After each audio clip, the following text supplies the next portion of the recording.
Hey, what's going on, everyone? This is Mike Kollin at MikeKollin.com. Okay, so I want to talk about a subject. It is not too controversial. It's been around forever. It's not like it's a little controversial, I guess, but it's something I really have wanted to tackle for a while. So this channel essentially went from a personal development, dating, relationship coaching channel into, and this was about, I'd say, almost 4 years ago, into a very focused narcissist abuse channel. So the reason why I bring that up is because the subject I'm going to talk about, how to explain it, it's very parallel, okay, and it's parallel in this way. The music's going to go down in about 3 seconds, and then it will go down again in about 3 or 4 minutes. Okay, that's a little bit better. Okay, so why are narcissists? It's because they are so ashamed of who they truly are that they push the real them down, all the way down. You know, I watched a video about 2 weeks ago about how this lady explained it's like they are so hidden that you've never seen them. Like you have never seen them. In fact, they have never seen themselves in probably almost their entire life.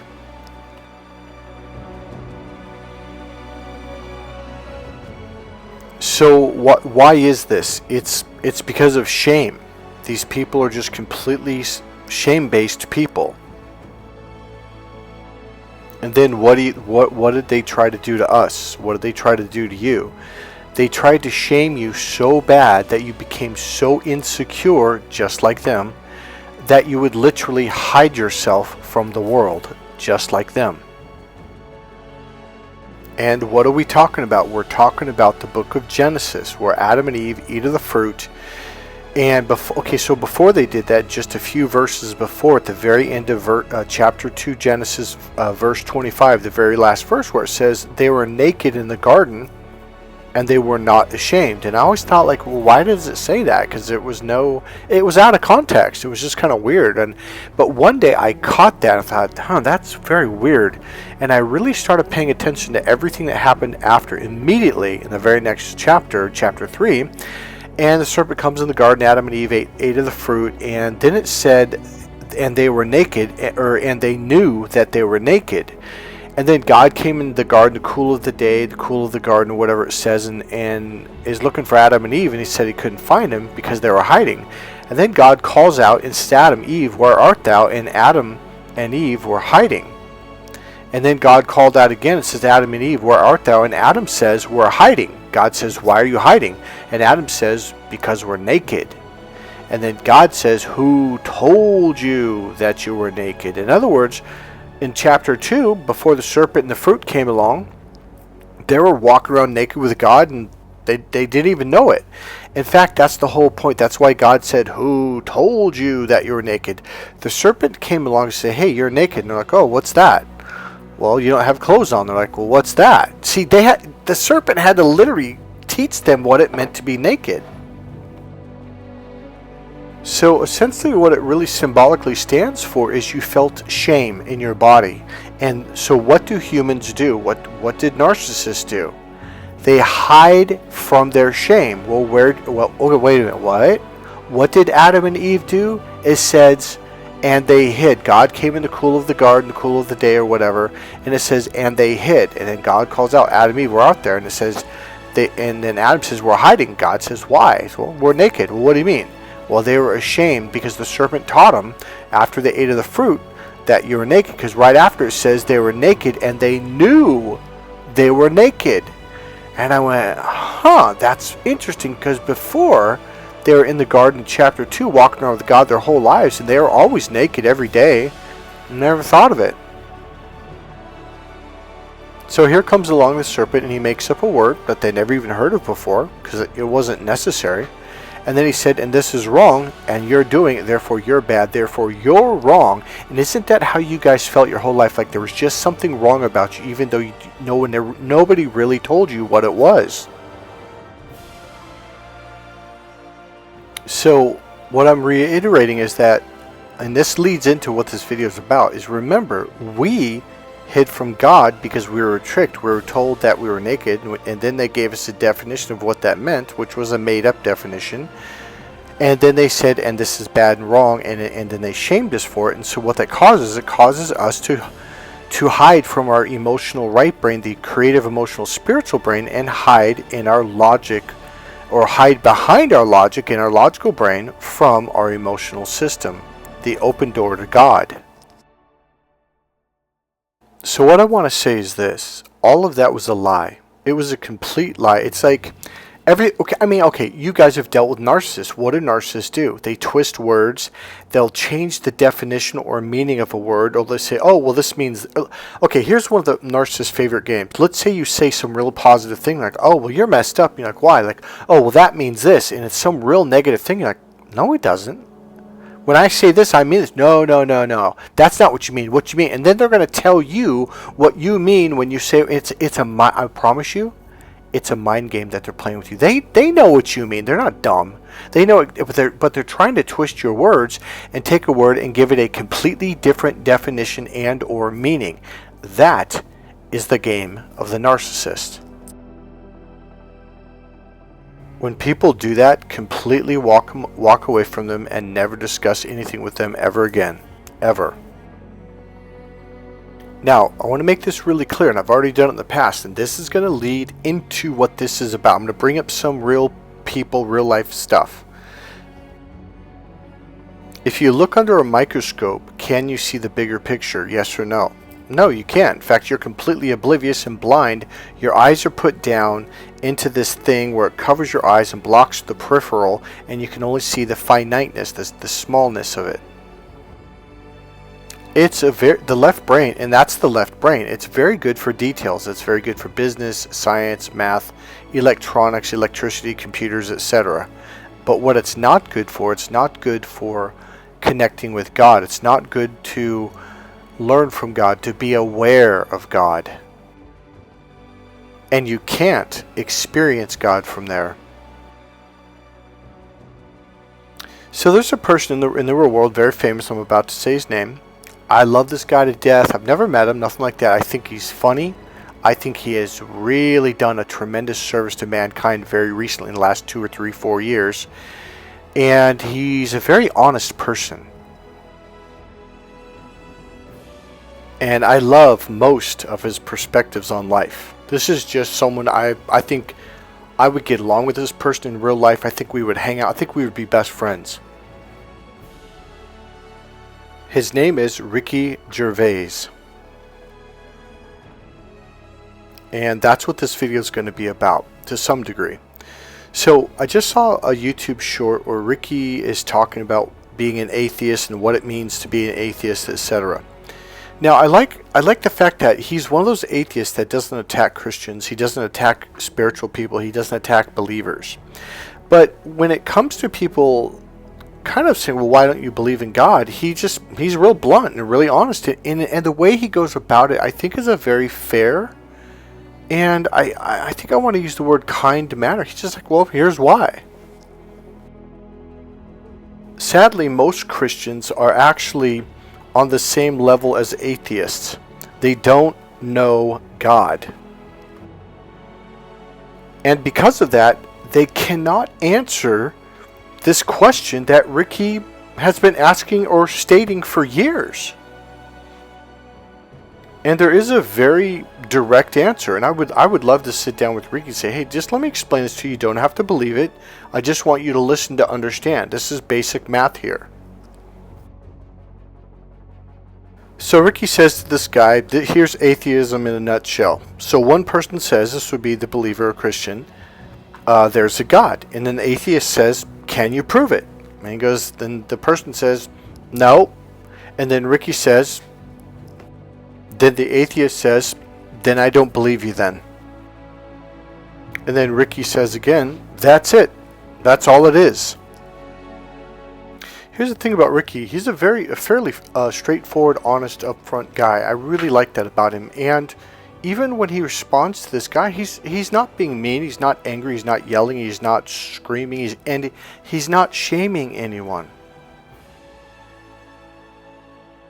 And he's being very honest about this, and I think what you can hear in his voice is he really does want to know, but nobody has an answer for him. I wouldn't be surprised if Ricky discovers God and becomes a much, much more actual, powerful, I don't even want to say believer, but knower of God. I think he's going to experience God and know God. Not, I believe. Now here's the thing. I'm not a self-righteous Christian who goes, oh, Ricky's beneath me. I'm better than you. Now listen to me and worship. Like, no, I do not think that he or anyone is lower than me. Because that's exactly how a lot of Christians come off. Is like, oh, I'm holier than thou. You're so far beneath me. Just believe my words. No, I'm not going to believe your words. I want to know. 1 + 1 = 2. Now prove it to me. So here's the deal. Why? Okay, here's the one thing about Ricky. He is a very logical guy, but he's not anal retentive. He's not so left brain. How to explain this? That he's just like, you don't want. He's kind of a comforting guy. I would say to some degree, he's a fairly creative. I mean, he's a comedian. He's a funny guy, and that's a right brain function. But when it comes to God, he wants to know God in the limited sense. And here's what, or not necessarily that he wants to know him in that sense, but he wants you to prove to him in a two-dimensional way. You can't experience God in that way. In fact, even though I talk a lot about the 3D world, that's really just the launching pad into the higher realms, the 4th and 5th dimension. Now, when I mean 4th and 5th dimension, as I said in the past, I'm talking about math. I'm talking about physics, where they talk about dimensions. In math, I think they've proven, literally, that it was either 11 dimensions or 14 dimensions. It might have been a little bit more than that. So we know mathematically that there's more dimensions in the first, second, and third dimension. We know that for a fact, or at least left brain scientific fact. So when it comes to God, Ricky goes down to the religious level and he says, okay, prove it to me on this level. And that's essentially what he's saying. And I'm like, yeah, I really can't, because on that level, the door is closed and you're hiding from God. Book of Genesis. And then I would say, and I'm sure Ricky respects Buddhism and Buddhist monks a lot better. And I'd say, why do you think they meditate for so many years and every day for an hour or whatever? Literally, religiously, like every day. And he would probably say, I never really thought of it like that. I'm like, yeah. I go, so are you opening up to God? You have to go to the spiritual brain, the right brain. He'd be like, oh, I did not know that. I'm like, yeah, so you're not going to see God from your logic. Logic is where you hide from God. And that was the whole point of the book of Genesis. And I'd be really upfront and honest with Ricky and say, look, you have to understand something. You are the one that's hiding from God. It's not the other way around. You're the one that has to open up to God. Well, why doesn't God open up to me, Mike? Because he already is. He's right here. He's already open. You're just using the wrong side of your brain to connect with God. You can't see God through a microscope because God is much, much larger than that. And here's the thing, you have to want to see God. You have to want to know / experience God to know God. And I think that's the other energy you feel when Ricky talks about this subject. He's like, no, I'm closed. Nope, prove it to me in the 2 dimension. I'm like, yeah, I can't. And here's really what I really should say. I can't prove God to you, but you can. You can open up to God and then experience God. That's the way it works. And that is literally the point. See, when you're in your left brain, you're gonna negate anything. I had a friend who turns out to be a narcissist, by the way. I just found that out about 5 or 6 years ago, something like that. And he called me up out of the blue. I hadn't heard from the kid since I was in like 7th grade or something like that. Oh no, I saw him one time when my brother died, so about 15, 20 years ago, something like that. And we got on a phone conversation about 5 years ago, and we were talking about spirits. You know, he's an atheist. He doesn't believe. And I said, well, what if I went to the sun and pointed and said, look, I'm going to slash my hand through that, and the moon or the sun is going to completely split in half.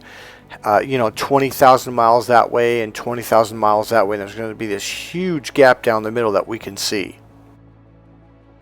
Or maybe 100,000 miles, or just like so far apart that you're going to see this gap down the middle. And I said, would you believe then? He goes, oh no. I'm like, well, why not? He goes, well, that would just be a coincidence. I'm like, what do you mean? You mean you believe that I'm going to sit here and tell you that right now I'm going to take my hand and act like I'm slicing it through the sun, and then it actually divides and splits apart, and you're going to say that that's just a 1 in a gazillionth trillionth coincidence? He goes, well, yeah, of course. These are the people that you could literally heal someone of cancer, and it could be proved scientifically with a biopsy, with an x-ray, etc. These are the people that are literally going to say, well, that was just a coincidence. You're like, well, wait a minute.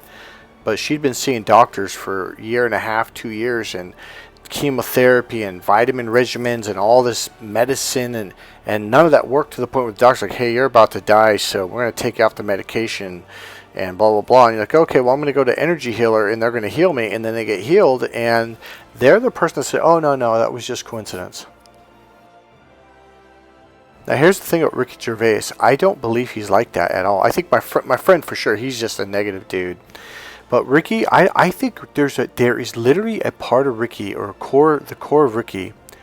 I think he genuinely wants to know, but no one has ever really gave him a real answer. I don't think anyone's really sat down with him and say, well, let's talk about this. And I should say someone who actually knows God, who's actually opened up.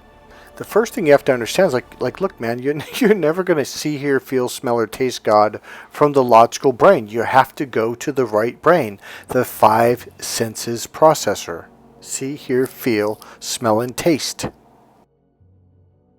And you're going to have to meditate. You're going to have to pray. And you're also going to have to learn internal awareness techniques. See, one thing that I learned from the Bible and God is being how to explain this, someone to get to the point where you know God, it's not emptiness. It's not do-nothingism. It's taking action, taking steps. You have to meditate. It says in the Old Testament over and over, God says meditate, meditate, meditate, meditate. You have to learn internal awareness techniques. You have to do this or you're never going to connect with God. Jesus clearly says, look within. Internal awareness. Now, a surface level logical person will be, oh yeah, okay, gotta have faith, internal awareness, meditate. But number one, you have to do it. Number two, just because I said the phrase internal awareness, that doesn't mean you know how to do it. It's an actual skill set that you have to learn physically how to do. You have to practice it and practice it and practice it. And you have to learn how to do it correctly. It's not a very easy thing. It's not easily controlled. It's malleable. I'm not finding the right word right now, but it's something you're going to have to really dedicate towards and get to some level of proficiency. Otherwise, you're just that blind Christian walking through like, I gotta have faith, I gotta have faith, and they don't even know what they're saying. Like they don't even. Now, I wrote something to some people in the responses, and it really comes out very clear. So I'm going to just read those off. Okay, so here's one. So this guy says, and this is when Ricky Gervais was talking about atheism, and he says, and the counter argument is always invariably, he's talking about from Christians, is the same. You need to have faith, which is exactly the same as saying, trust me, bro. And you know what? He's right. It's funny, but I think atheists actually want to know. But what are they fed? Have faith. Faith has nothing to do with knowing at all. So let me read this off, my response to him. So then I said, yes, you're correct, but you do have, yes, you are correct, but you do have to have faith to flip the light switch for it to go on. Otherwise, it won't. Same thing with starting a car. You have to have faith to turn the ignition key for the car to start. So let's just take this to the extreme. So an atheist walks in the room and he's like, hey man, flip the light switch. And you're like, why? Is it going to turn the light on? And you're like, well, yeah, actually it will. Oh, dude, I don't believe you, bro. I'm not gonna do that. Well, just have enough faith and flip the switch. That's what Jesus meant when he said the size of a mustard seed.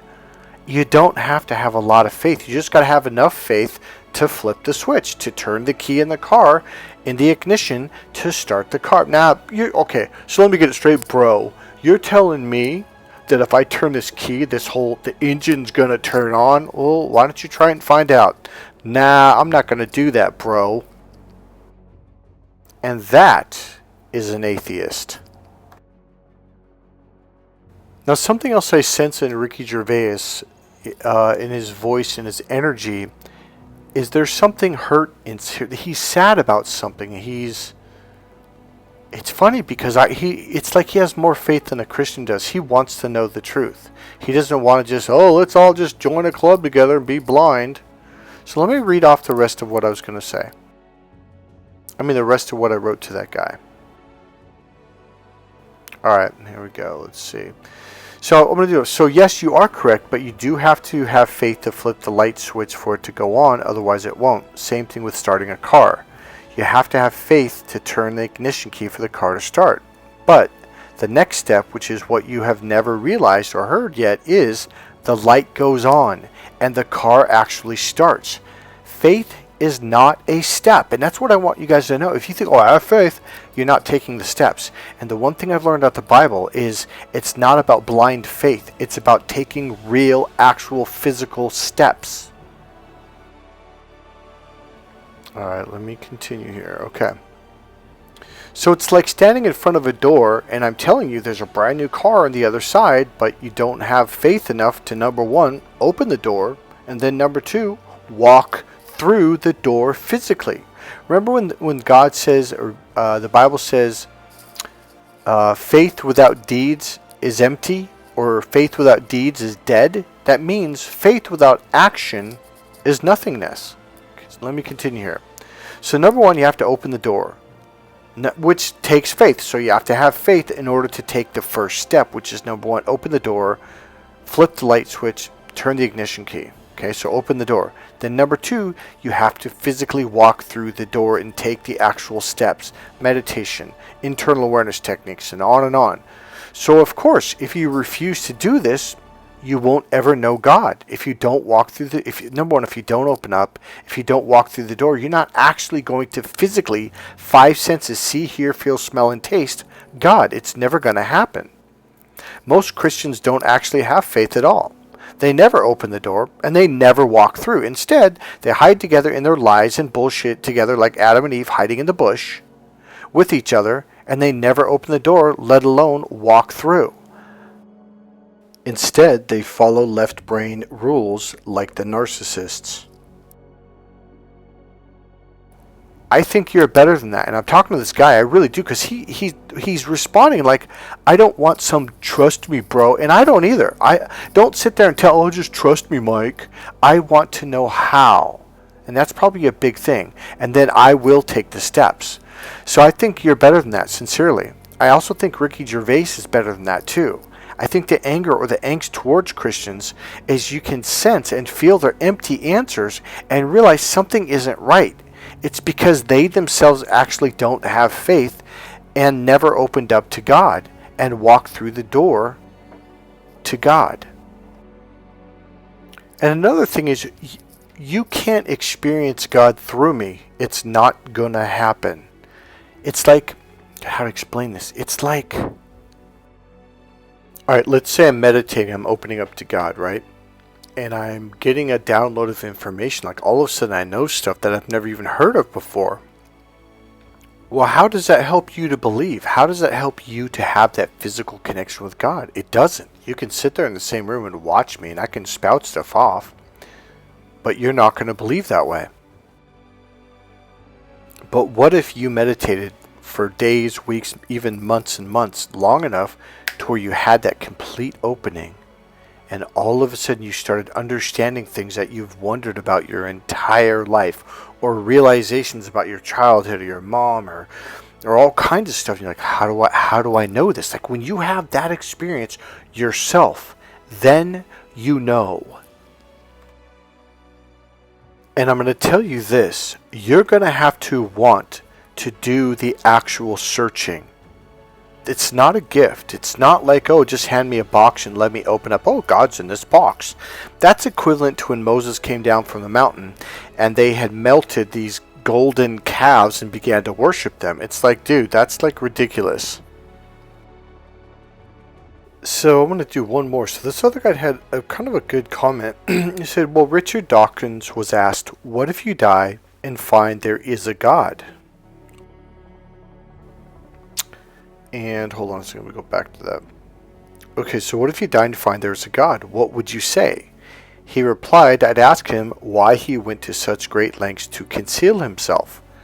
Well, we're back to Adam and Eve again. That was a misunderstanding.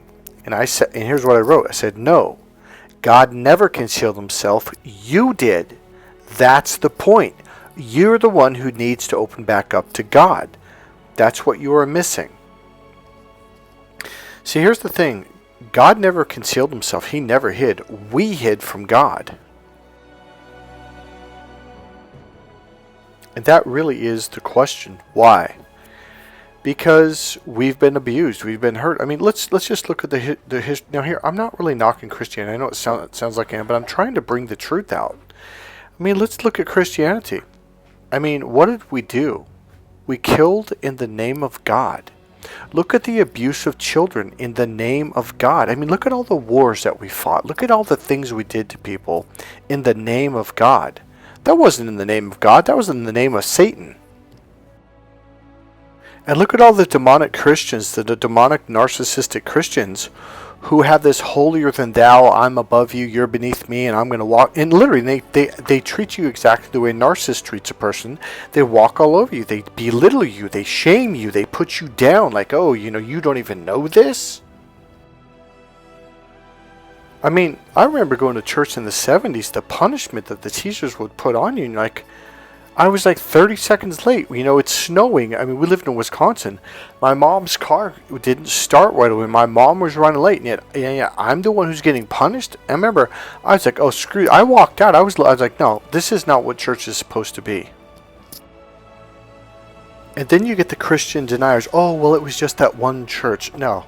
This is historical. This goes all the way back to Europe, all the way back to the 1800s, 1500s, and I mean, geez, go further back than that. The torture. Churches used to string people up and torture them in front of the masses just to let them know, don't sin. Because it's a cleansing. They're cleansing your spirit. They're cleansing your soul. I understand why people don't trust Christians. I absolutely understand it.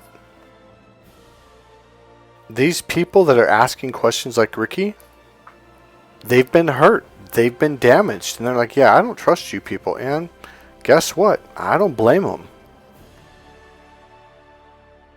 Because beyond a shadow of a doubt, an egotistical Christian, an arrogant Christian, a holier-than-thou Christian, someone who strings people up in front of the masses and rips their guts out, these are not God-like. These are not Jesus-like. These are not Christ-like. People who teach terror, people who teach fear, people who teach you that you are to fear God, those are devil worshippers. I'm just going to be really blunt. Those people are satanic. All right, let's see how smart you are. Let's say Jesus is teaching a classroom full of, 6-year-olds through 10-year-olds. And a kid walks in 30 seconds late. Is he going to shame that child? Is he going to punish that child and then send him? Like, literally, they sent me to, It wasn't the principal's office. I think it was like the bishop's office or whatever that church called him. Do you think Jesus is going to do that? No, he's going to say, come on in, welcome, sit down. Why is it that Christians can't understand this? Do you think Jesus is going to string someone up, spread their arms out, and slowly cut their guts open? Honestly, no, just come on, stay with me. Do you honestly think that Jesus is going to do that? No. Why can't Christians get this? Do you think Jesus is going to continually, constantly shame children? Do you think he's going to blame children? Do you think he's going to hurt and terrorize children? No, he's not. So these people that are devil worshippers that have been overtaken by a demonic entity of some sort, they've been convincing the masses that Satanism, that what's the word I'm looking for, that Lucifer, that these beings like this is God. Like, that's not God. These beings that talk about burning children in the fiery furnace of hell for all eternity, that's not God. I'm sorry, but that's not God. And let me tell you something. God is not so weak that he has to use fear tactics. Do you know how powerful God is? He's loving. And he knows people will fall in love simply by just being a good person. In other words, God doesn't have to use shame like the serpent in the garden. God doesn't have to use lies like the serpent in the garden. God does not have to use fear tactics like the serpent in the garden to threaten, to intimidate, to bully people into worshiping him because he's such a massive egomaniac. Do you understand what I'm trying to say? God's not an egomaniac. He's not so weak that he has to use fear and intimidation tactics to get people to fall in love. Those are all narcissistic tactics. Have you noticed? And yet this is what we hear daily in the Christian church. I mean, on my Facebook page, these are really good people. I love these people. All they do is sit there and tell you how you got to fear God and God's going to punish you and God's not punishing me. I don't have to fear God. I love God, and no matter what, I'm keeping my heart open to God. Period.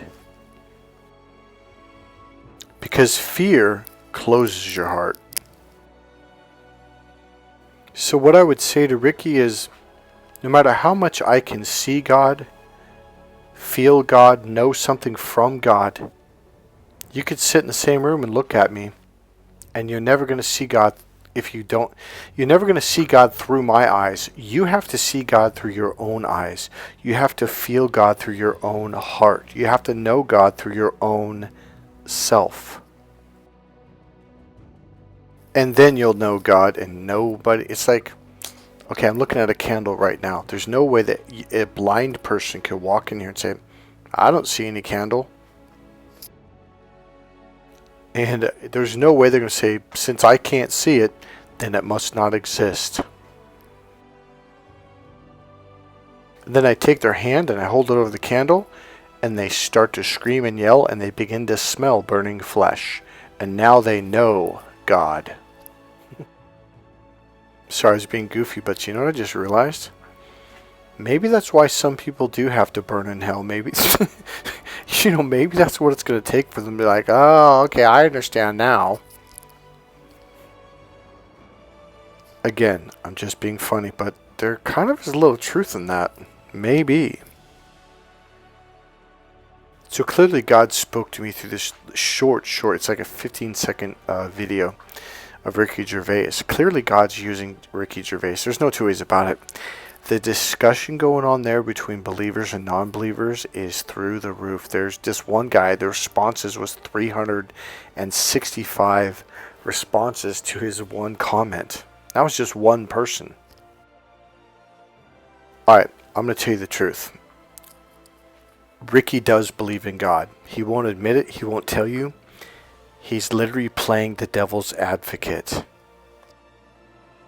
Is God using Ricky? Yeah, but Ricky's a willing a willing victim, if you will. He's a willing participant for sure. Ricky knows what's going on for sure.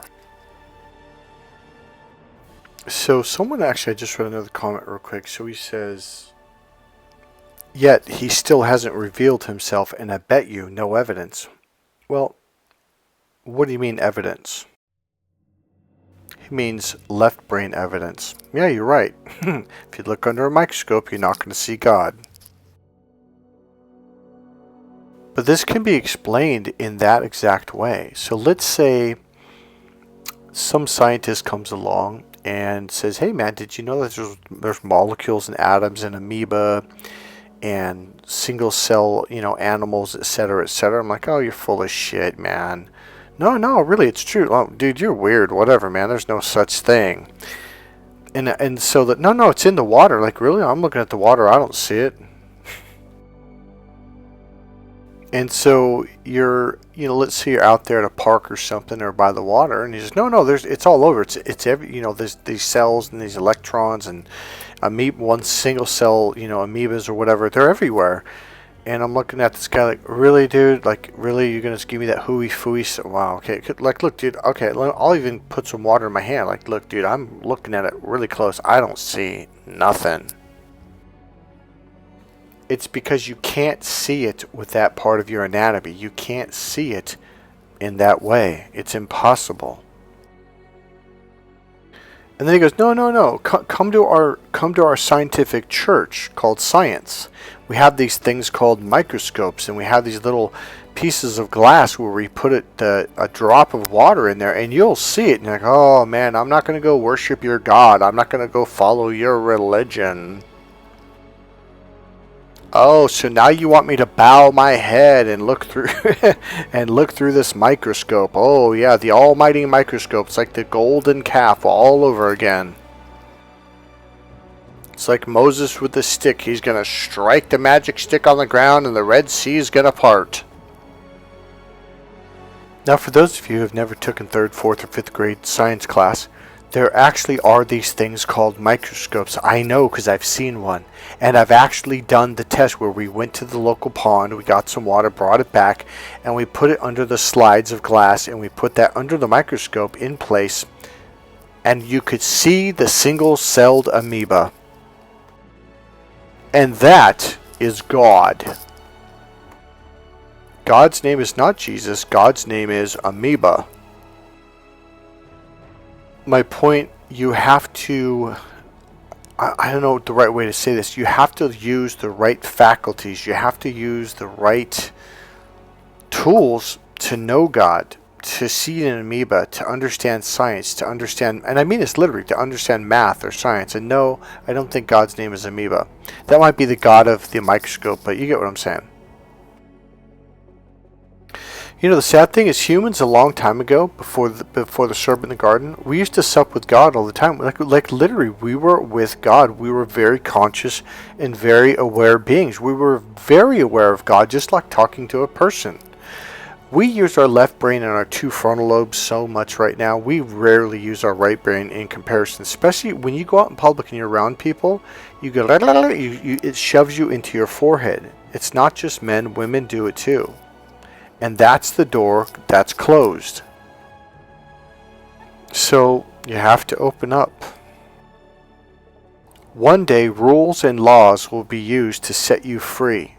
They'll be used to support you to live an abundant life. They will use to support you to live a meaningful, creative life that's worthwhile. Not to hold you back and not to limit you and not to control you, but rather to keep you free and unlimited. Hey, this is Mike Kollin at MikeKollin.com. Please, if you like this video, please click subscribe, click the like button, and if you want, go ahead and make a comment. And remember, there's a donation link, a PayPal link right there in the description box to donate. God bless you guys. I'll see you in the next video. Bye.